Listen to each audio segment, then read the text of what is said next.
आज आहे हळदी कुंकू आणि कुठली साडी घालू हे तर हमेशा कन्फ्यूज असतं आपल्याला. किती पण साड्या असू द्या पण असं वाटतं की माझ्याकडे नवीन साडीच नाही आहे. आणि बघू आता म्हटलं तर आता विचार करते ही घालू की ही घालू, बघते जरा.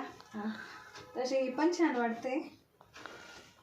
जास्त काही साड्या घालणं तर होतच नाही. आणि ही बघते आता कुठली घालायची आणि तयार होते.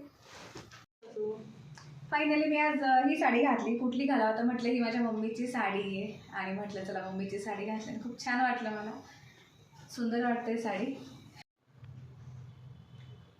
हळदी कुंकवाचं मी अचानकच ठरवलं होतं. म्हटलं चला आता काय करायचं म्हणून हे छोटंसंच डेकोरेशन केलं. म्हटलं चला पटकन होईल अगदी. आणि कसं वाटतं हा सेट तुम्ही बघू शकता. हा तनिष्काचा छोट्या पंचा आहे खेळण्यातला. खूप छान सेट आहे आणि मी खूप जपून ठेवला आणि माझ्या मम्मीने घेतला होता तनिष्कासाठी आणि खूप छान ठेवला आहे तिने पण.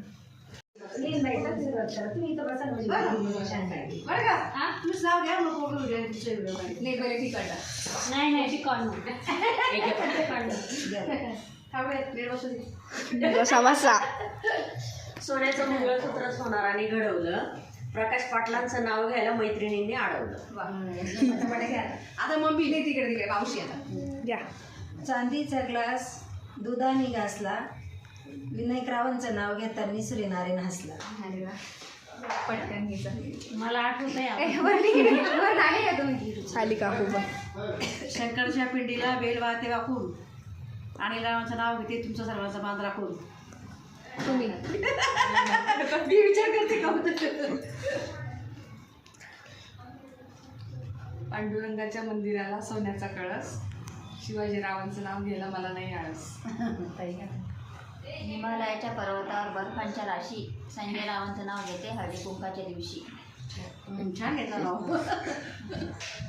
मम्मी घे नाव घ्या. नाव घ्या. हा काय कायदा? उमेश रावांचं नाव घेते तुमचा काय फायदा? संक्रांतीला देतात हळदी कुंकाचे वाण, सूरजरावांमुळे मिळाला आहे सौभाग्याचा मान. हळदी कुंकवाचा कार्यक्रम अगदी छान झाला आणि सगळ्यांनी सुंदर असे उखाणे घेतले. खूप मस्त वाटलं. भेटूया पुढच्या व्लॉगमध्ये. Bye friends.